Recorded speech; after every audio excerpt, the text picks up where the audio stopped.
오늘 본문을 보시면요, 진짜 주인이 나타나셨어요. 그게 누구냐면 예수님이죠. 그런데 자기가 주인 줄로 알고 있는, 착각하고 있는 사람들이 예수님을 만나러 옵니다. 예수님이 하는 일을 가만히 보니까요, 자기가 주인 줄 아시는 것 같아요. 그래서 이 사람들이 뭐라고 이야기하냐면 이렇게 물어봐요. 마태복음 21장 23절 우리 같이 한번 읽어보겠습니다. 자, 시작. 예수께서 성전에 들어가 가르치실새 대제사장들과 백성의 장로들이 나와 이르되 네가 무슨 권위로 이런 일을 하느냐, 또 누가 이 권위를 주었느냐. 자기가 주인도 아니면서 자기가 주인이라고 착각하는 유대 종교 지도자들이 진짜 주인이신 예수님을 만나서 뭐라고 이야기합니까? 너 누구야 도대체? 누구한테 권한을 받아서 이런 일을 하는 거야? 이렇게 이야기하는 거예요. 진짜 주인이신 예수님이 들을 때는요, 참 기가 차는 이야기죠. 그래서 예수님이 어떤 얘기 하십니까? 우리 지난주에 이야기했던 포도원 주인에 관련된 비유를 이 사람들에게 하셨던 거예요. 얘들아 잠깐 한번 들어봐라 하시면서 하시는 얘기가, 어떤 한 사람이 포도원을 만들었는데 그 포도원 만들고 이 사람은 먼 곳으로 떠나고 거기에요, 고용된 농부들을 데려다 놓는 거예요. 그리고 포도 추수할 때가 돼서 이 주인이 자기 종을 보내는 거죠. 왜냐하면 이 포도원에서 생산된 포도를 자기가 가져가기 위해서였어요. 그런데 이 고용된 농부들이 어떻게 합니까? 그 주인이 보낸 사람을요, 때려서 죽여요. 그래서 포도원 주인이 너무 깜짝 놀래가지고요, 야, 내 아들을 보내면 함부로 무시는 못하겠지 해서 자기 아들을 보내시죠. 그런데 어떤 일이 벌어집니까? 그 사람들이 그 아들까지도 죽이는 거예요. 이 얘기는 뭐예요 지금? 예수님께서 그 사람들을 들으라고 하신 얘기죠. 야, 내가 지금 아들이야, 내가 주인이야, 너희들은 청직이야, 너희들은 고용된 농부일 뿐이야, 왜 너희들이 주인이라고 착각하고 있지? 예수님께서 지금 이런 얘기를 하시는 거예요. 그리고 나서 연이어서 바로 또 다른 비유를 예수님께서 이야기하시는데요, 두 번째 비유는 이렇게 시작합니다. 우리 22장 2절 한번 읽어보겠습니다. 자, 시작. 천국은 마치 자기 아들을 위하여 혼인잔치를 베푼 어떤 임금과 같으니. 두 번째 비유는 이렇게 시작해요. 어떤 임금이 자기 아들, 그러니까 왕자의 혼인잔치를 지금 준비하고 있습니다.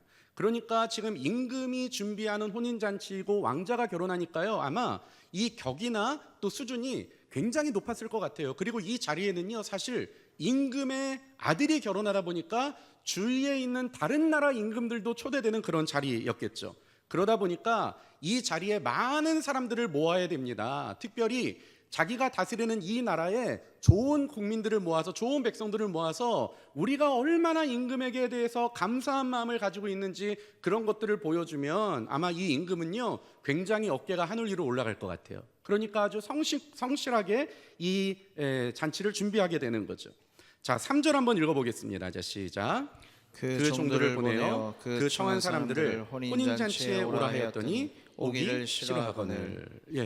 그래서 그렇게 잔치를 만들고요, 사람들을 초대했어요. 혼인잔치에 오라 하였더니 사람들이 어떻게 반응하냐면요, 오기 싫어하거늘 이렇게 기록하고 있습니다.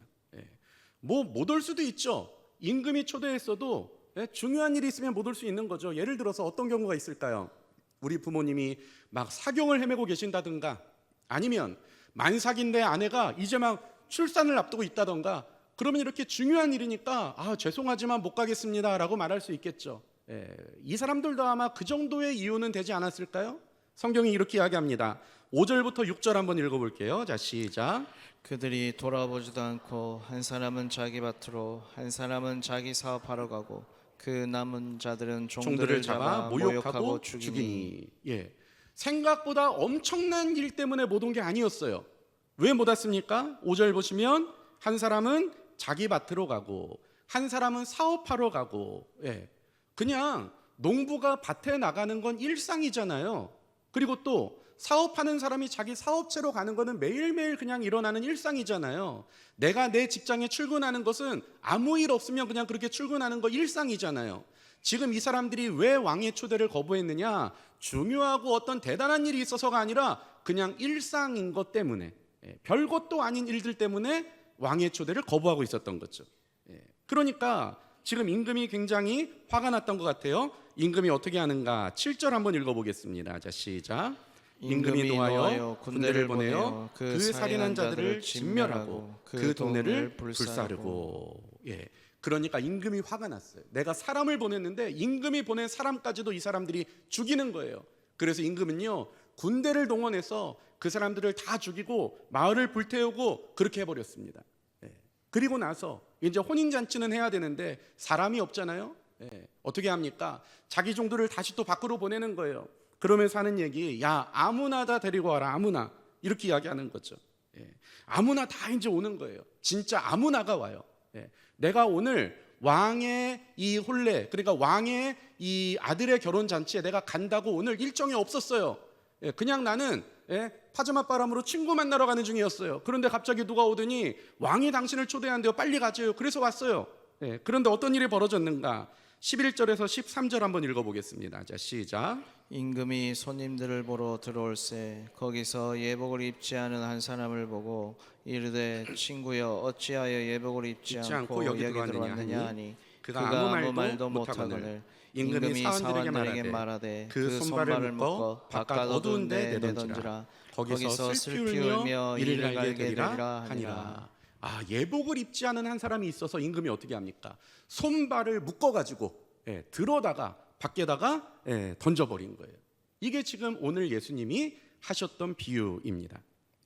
오늘 이 비유를 가만히 들으면서 사실은 고개가 좀 갸우뚱해질 수 있는 포인트들이 있어요. 여러분, 지금 예수님이 이야기하시는 이 임금은 도대체 누구를 의미하고 있을까요? 하나님이시겠죠, 그렇죠? 하나님이 자기의 잔치에, 천국 잔치에 사람들을 초대하시는 그런 장면 아닙니까? 그런데 생각해 보면요, 이 임금이 잔치를 마련했는데 아무리 그래도요, 그렇지, 안 온다고 사람을 죽이면 어떡해요? 마을을 불사르면 어떡해요? 여러분, 우리가 알던 하나님이 이런 하나님이셨어요? 그리고 또 한번 생각해 봅시다. 더 당황스러운 것은요, 아무나 불렀어요. 그래서 아무도 안 온다 그러니까요, 이 들에 나가고 밭에 나가고 그리고 또 거리에 나가서 지나가는 사람들 다 불러왔어요. 진짜 아무나가 왔어요. 그런데 그 아무나가 왔는데 그 아무나 중에 한 명에게 너는 의복이 없다고 그 사람 손발을 묶어가지고요, 밖에 그냥 던져버렸어요. 여러분, 우리가 아는 하나님이 이런 분이세요? 우리 기독교인이라 웬만하면 그래도 하나님 편 들어드리고 싶잖아요.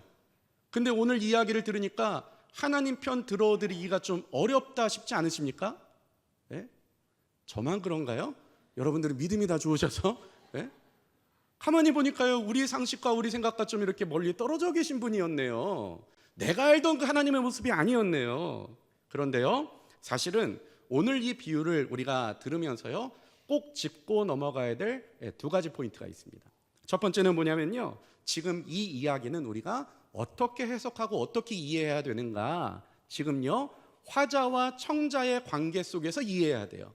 화자는 누굽니까? 말을 전하는 사람은요, 진짜 주인이신 예수님이 말씀하시는 거예요. 누구에게 하십니까? 청지기임에도 불구하고 자기가 주인인 줄 알고 주인 노릇하는 이 나쁜 사람들에게 예수님께서 하신 말씀이에요. 그러니까 이 비유는 지금 어떤 관점에서 봐야 됩니까? 자기가 주인 노릇하는 나쁜 청지기들에게 진짜 주인이 하신 말씀, 이 관계 안에서 우리가 해석해 봐야 된다라는 거죠. 그리고 두 번째 포인트는요, 이거예요. 우리가 이 본문을 볼 때 우리는 아무런 어떤 그 생각 없이 우리가 스스로 이 본문을 보면서 우리가 스스로 판단하고 우리가 스스로 해석하려고 합니다. 무슨 얘기냐면 이 본문은요, 지금으로부터 2000년 전에 고대 유대 사회라는 그 사회 안에서 일어난 일이에요. 거기서 말씀이 전파된 그런 비유예요. 그러면 이 비유를 우리가 어떻게 바라보려고 노력해야 됩니까? 2000년 전에 유대 사회 속에서 그 문화권 안에서 우리가 해석하고 받아들이려고 노력을 해야 되는데, 우리는 자동 반사적으로 내 환경, 내 상황, 2000년 후에 대한민국을 살아가는 대한민국의 사람의 상식으로 이 본문을 바라보려고 해요. 그러니까 해석이 안 되는 경우들이 있을 수 있다는 거죠. 대표적인 경우가 우리 한 2주 전에 살펴봤던 그 본문 아니겠습니까? 예수님이 가셔가지고요, 성전에서 동물 파는 사람들 막 상다리를 다 들러 엎으시고 막 화를 내시면서 너희들이 내 성전을 강도의 소굴로 만들었다 이야기하세요. 그래서 우리는요, 그 본문을 읽을 때마다 2000년 후에 대한민국을 살아가는 우리의 상식과 우리의 상황에서 그것을 해석해요. 그래서 뭐라고 이야기합니까? 교회에서 장사하면 안 되는구나. 연말에 우리 여전도에 떡국 팔지 말자고 해야지. 뭐 김 팔지 말자고 해야지 이렇게 받아들여요. 그런데 우리가 당시 유대 문화를 좀 살펴봤잖아요. 그게 그런 게 아니라 어떤 거였어요? 제사장들과 동물 파는 사람들이 서로 결탁해서 리베이트를 주고받으면서 이 하나님의 성전을 성도들의 피 같은 돈을 더 긁어 모으는 나쁜 곳으로 만들어냈어요. 그래서 강도의 소굴이라고 이야기하셨던 거죠. 그러니까 그 시대의 상황을 우리가 모르면 엉뚱하게 해석을 해버리는 거예요. 오늘 본문도 그럴 수 있다라는 거죠. 그러면 다시 한번 이 비유를 우리가 한번 살펴보고 싶은데요. 자, 우리 같이 한번 22장 2절을 한번 읽어보겠습니다. 자, 시작. 천국은 마치 자기 아들을 위하여 혼인잔치를 베푼 어떤 임금과 같으니. 예수님이 이 비유를 말씀하시면서 중요한 포인트 하나를 우리에게 제시해 주세요. 그게 뭐냐면 천국은 마치라고 이야기하고 있죠. 이 얘기는 뭐냐면요, 지금 예수님이 하고 싶은 이 이야기는 무엇과 관련된 이야기라는 거예요? 천국과 관련된 이야기라는 거예요. 그러니까 이 비유를 들으면서 우리는 머릿속에 무슨 생각을 해야 돼요? 천국에 대한 생각을 하면서 도대체 천국에 무엇을 말씀하시려고 하는가 궁금증을 가지고 이 본문을 봐야 된다는 거죠. 우리 3절 한번 읽어보겠습니다. 자, 시작. 그 종들을 보내어 그 청한 사람들을 혼인잔치에 오라 하였더니 오기를 싫어하거늘. 일은 이렇게 시작이 됩니다. 그 임금이 사람들을 보내서 그 청한 사람들을 혼인잔치에 오라고 했던 거예요. 다시 이야기하면요, 우리 생각에는 결혼식이 있어요. 그러면 그냥 그 사람 의사와 상관없이 막 그냥 첨수장을 보내잖아요. 뭐 가까운 친구 뭐 이렇게 해서 막 이제 보내잖아요. 아는 사람들. 그리고 나서 혼인잔치에 안 오면, 결혼식에 안 오면 여러분 어떤 생각 드세요? 뭐 안 올 수도 있지요. 우리가 그냥 대충 알고 있는 사람들 불특정 다수는 아니지만 그래도 많이 보낸 거잖아요. 괜히 안 보내서 나중에 서운했다 이런 얘기 듣기 어려우니까, 그런 얘기 들으면 안 되니까 그냥 웬만큼 아는 사람들은 다 보내는 거죠. 그렇다고 안 온다고 해서 그것 가지고 뭐라고 하지 않아요. 그런데 오늘 본문을 보니까요, 그 종들을 보내어 그 청한 사람들에게 그 종을 보냈다는 거예요. 이게 무슨 얘기냐면요, 당시 문화권에서는요, 내가 지금 잔치를 배설합니다. 언제 내가 잔치를 할 거예요? 그럼 어떻게 하는가? 사람들에게 그 잔치에 올지 안 올지 가서 확인을 합니다. 내가 이런 잔치가 있는데 당신 초대하고 싶어요. 어떻게 시간이 되십니까? 그럼 그 사람이 이야기하겠죠. 내가 당연히 가야죠. 내가 그 자리에 꼭 가겠습니다. 내가 가서 축하하겠습니다. 이야기하는 거예요. 이게 바로 청한 사람들이에요. 그러니까 다시 이야기하면 임금이요, 아무에게나 사람을 보내서 우리 잔치에 오세요 이렇게 이야기한 게 아니라 이미 그 사람들은 오기로 약속한 사람들이었어요. 그래서 어떻게 합니까? 임금이 사람을 보냈던 거예요. 다시 이야기하면 이런 거죠. 이미 오기로 약속했으니까 기다리고 있어도 되는데 이 임금은요, 굉장히 예의를 갖춰서 자기 사람을 보내서 모셔오라고 시킨 거예요. 그런데 이 사람들이 어떻게 대답합니까? 안 가겠다는 거예요. 분명히 약속을 했는데요. 이 잔치를 배설한 사람은요, 그 오기로 했던 사람을 알고 있기 때문에 그 사람에 대한 그 사람이 앉을 특별한 좌석을 마련하고 그 사람을 위해서 음식을 마련하고 그리고 사람까지 보냈던 거예요. 그런데 안 오겠다라는 거예요. 이런 것과 비슷하죠. 목사님, 제 아들이 결혼합니다. 기도해 주세요. 예식이 언제 몇 시에 어디 예식장에서 있습니다. 목사님이 이야기하는 거예요. 좋습니다. 축하합니다. 제가 당연히 기도해야죠. 그래서 첨초장에도 다 찍어서 보내고 그리고 순서지에도 누구누구 목사가 기도한다고 다 찍어서 다 준비해놨어요. 그래서 그날 어떻게 합니까? 어차피 기다려도 목사님 오실 거 아닙니까? 그러나 자기는요, 최대한 예의를 갖춰서 기사를 딸려가지고 목사님이 목회하시는 교회에 차까지 보냈어요. 그리고 모시고 오려고 다 준비를 해놨죠. 그런데 목사님이 이야기하는 거예요. 안 가겠다는 거예요. 그날 돼가지고. 아니 일주일 전, 하루 전이라도 좀 얘기를 해주시지 그날 와서 안 가겠다는 거예요. 그러면 합당한 이유라도 있어야 될 거 아닙니까? 예를 들어서 뭐 교인 중에 누가 소천하셔서 거기를 가봐야겠다는 것도 뭐 이것도 예의는 아니지만 뭐 걸맞는 이유가 있어야 될 거 아니에요. 그런데 오늘 이유는 어때요? 밭에 가느라고, 장사하느라고, 사업체 가느라고. 목사님이 이야기하는 거예요. 저 못 가겠는데요. 물어봐요.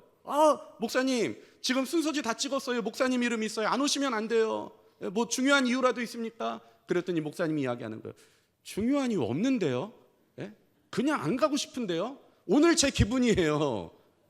그럼 여러분 어때요? 잔치를 준비한 사람 입장에서는요, 속이 터지는 거죠.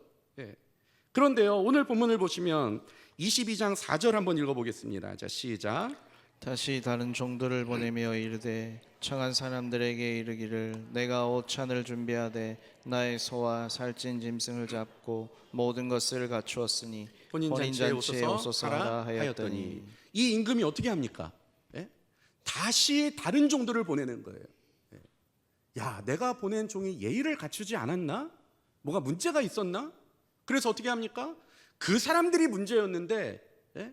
다시 한번 자기를 되돌아보면서 또 다른 사람을 보내는 거죠. 그리고 또 설득을 하는 거예요. 소와 살찐 짐승을 잡고 모든 것을 다 갖추었습니다. 제발 와주세요 이야기하는 거죠. 그런데 사람들이 어떻게 합니까? 22장 5절부터 6절 한번 읽어보겠습니다. 자, 시작. 그들이 돌아보지도 않고 한 사람은 자기 밭으로 한 사람은 자기 사업하러 가고 그 남은 자들은 종들을 잡아 모욕하고 죽이니. 예, 이 사람들이 어떻게 하냐면 그들이 돌아보지도 않고, 이 얘기는 뭐예요? 막 얘기를 하는데도요, 들은 척도 안 했다는 거예요. 예. 그리고 또 한 사람은 자기 밭으로, 한 사람은 자기 사업체로, 그냥 중요한 건 아니고요, 그냥 매일매일 살아가는 그 일상으로 그냥 자기는 살겠다는 거죠. 그리고 심지어는요, 그 남은 자들은 종들을 잡아 모욕하고 죽이니라고 이렇게 이야기하고 있는 거예요. 이게 지금 당시의 상황이었다라는 거죠. 임금 입장에서는요, 속이 타는 거죠. 예? 분명히 오기를 약속했는데 안 오겠다는 거예요. 아, 그럼 무슨 이유라도 있겠지. 이유도 없대요. 그냥 오기 싫대요. 그래서 어떻게 합니까? 또 사람을 보내는 거예요. 지금 살찐 소를 잡았습니다. 지금 굉장히 잔치가 보통이 아닙니다. 당신이 꼭 와야 됩니다. 그런데도 싫대요. 예. 그런데 심지어는요, 그렇게 임금이 보낸 그 종들까지 그 사람들이 잡아서 죽였다는 거예요. 그래서 어떤 일이 벌어졌는가? 22장 7절 한번 읽어보겠습니다. 자, 시작.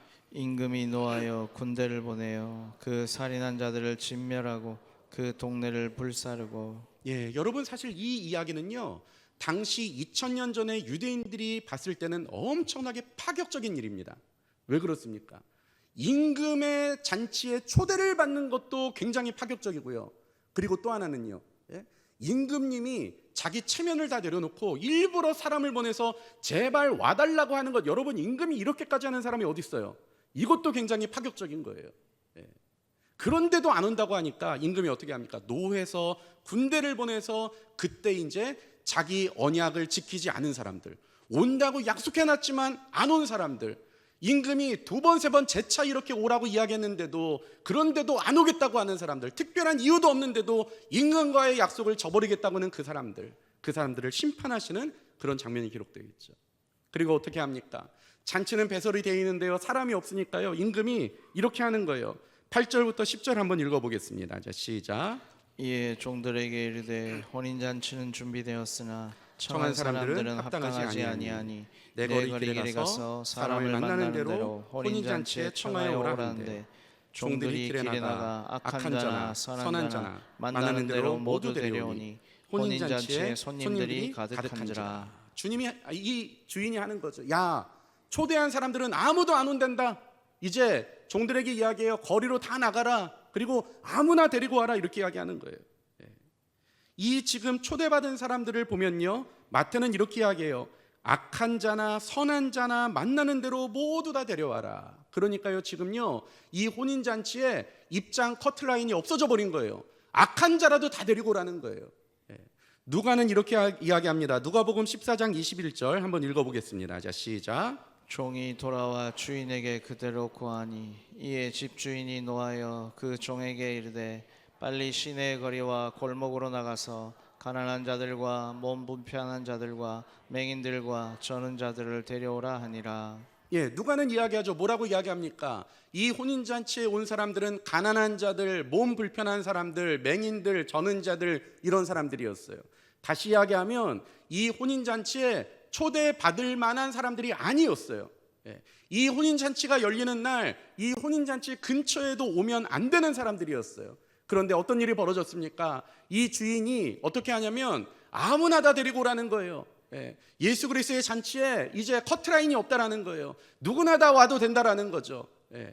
여러분, 이 주인의 자비와 이 주인의 어떤 작정으로 인해서 저와 여러분들이 이 혼인잔치에 들어올 수 있게 됐던 거죠. 그런데 이런 귀중한 일 중에 이런 사건이 벌어집니다. 이 대목도 참 이해가 안 될 수가 있는데요.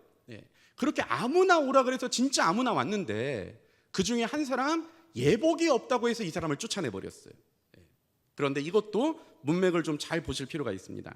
22장 12절 한번 읽어보겠습니다. 자, 시작. 이르되 친구여 어찌하여 예복을 입지 않고 여기 들어왔느냐 하니 그가 아무 말도 못하거늘. 이 임금이 찾아가는 거죠. 그 제대로 옷을 갖춰 입지 않은 그 사람을 찾아가요. 왜 찾아갔습니까? 손발을 묶어서 밖에 내버리려고 찾아간 게 아니었어요. 이 주인이 임금이 이 사람을 바라보면서 뭐라고 이야기합니까? 친구여, 이렇게 이야기해요. 친구여. 그리고 말하는 거죠. 왜 예복을 입지 않고 여기 들어왔니? 이렇게 물어봐요. 문제가 뭐예요? 사실 아무나 다 초대했는데요. 아무나 다 초대했지만 그 아무나가 아무렇지도 않게 들어오지는 않았다는 거예요. 무슨 말이에요? 다 거리에 가고 또 사람들 많이 다니는 시장에 가고 그래서 다 초대를 하는 거죠. 여러분, 지금 임금님이 당신을 왕자의 혼인잔치에 초대하셨습니다. 그럼 여러분 어떻게 해야 돼요?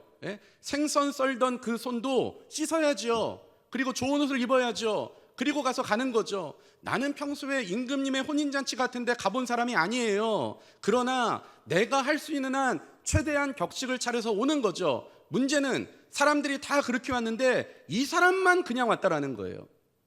좋은 옷이 없으면 깨끗한 옷이라도 입고 가고, 그리고 또 세수라도 한번 하고 가고, 그리고 그것도 아니라면 옷을 털고 좀 격식을 갖추는 모습이라도 보이고 이 자리에 다 들어왔는데 이 사람만큼은요 아무 준비 없이 그냥 여기 들어왔다라는 거죠. 그러니까 주인이 어떻게 합니까? 임금이 어떻게 해요? 그 배우 사정이라도 들어보겠다는 거예요. 당신은 어떻게 해서 이렇게 오게 되셨습니까? 임금의 마음이 어땠을까요? 진짜 피치 못할 사정이 있을 수도 있는 거잖아요.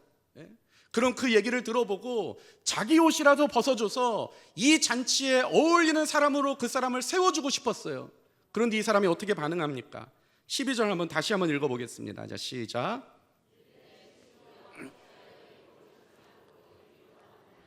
그가 아무 말도 못하거늘.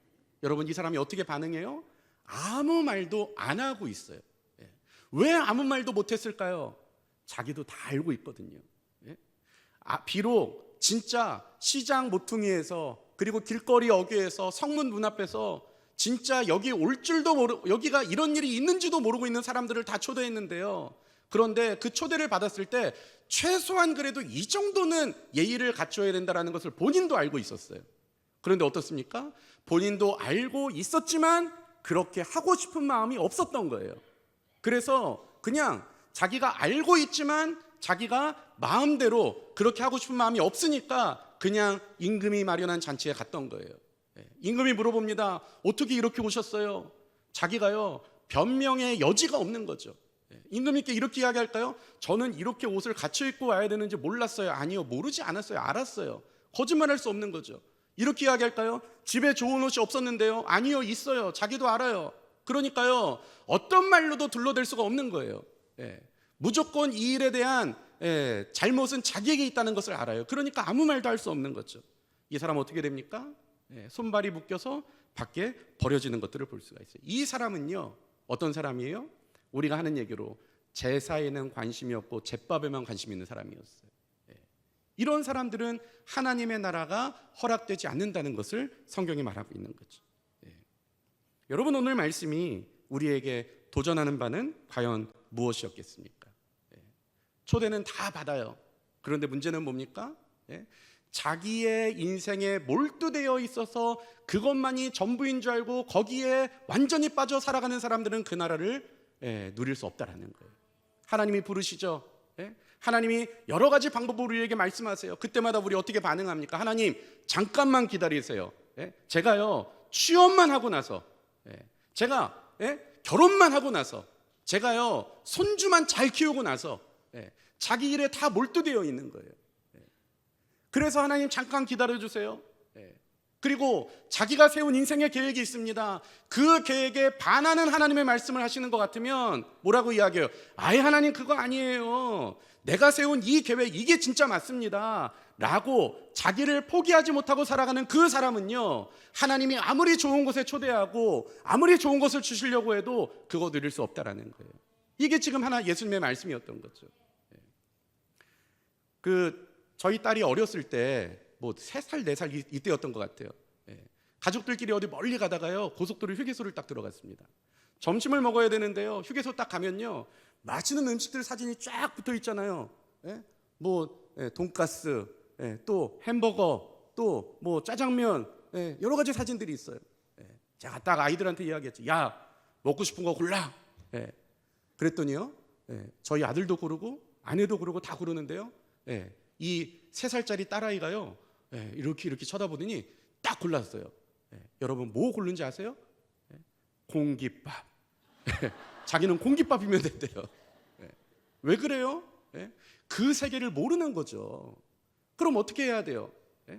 자기의 한계를 뛰어넘어서 진짜 아버지를 누리기를 원한다면 어떻게 해야 돼요? 아버지가 권해주시는 음식, 그것도 한번 도전해 봐야 되는 거죠. 그러면요, 돈가스라는 엄청난 세계를 만날 수가 있는 거예요. 그런데 자기의 세계에 함몰되어 있어서 나는 무조건 공깃밥이다 그러면요, 평생 그것만 먹고 사는 거죠. 똑같아요.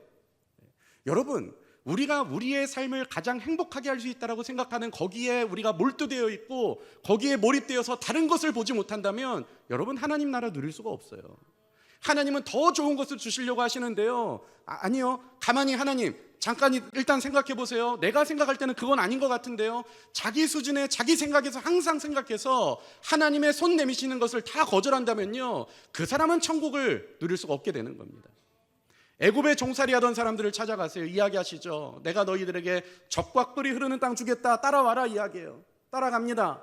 그런데 하나님이요, 그 젖과 꿀이 흐르는 땅을 가기 위해서는요, 광야를 거쳐야 돼요. 그때 막 생각이 돌아가는 거예요. 자기 머리가 돌아가는 거예요. 하나님, 젖과 꿀이 흐르는 엄청난 땅 주신다고 이야기해놓고 왜 우리를 광야로 데려가십니까? 한번 의심해 봐야 될 것 같습니다. 그대로 다 믿으면 안 될 것 같습니다. 하나님, 조금 생각해 볼게요. 조금 더 고민해 볼게요. 그러면요, 절대 그 젖과 꿀이 흐르는 땅은 바라볼 수가 없고 들어갈 수가 없게 되는 거예요. 그냥 믿으세요. 하나님이 손 내미시는 것을 그냥 받아들이세요. 그래서 내가 왕이라고 한다면 그 왕 되신 주님을 노래하고 찬양할 수 있는 것, 그 왕 되신 주님을 초청해서 내 인생에서 그 왕 되신 주님이 일할 수 있게 하는 것, 이것이 천국을 누리게 하는 거죠. 그냥 별것도 아닌 자기 인생에 사로잡혀 있어가지고요, 하나님의 초대하심을 감히 볼 수가 없다면, 그러면 오늘 이 본문에 나타난 그저 왕의 초대를 거부한 이 정도의 사람밖에 되지 않는다는 겁니다. 그리고 또 오늘 본문을 보시면요, 초대는 받았어요.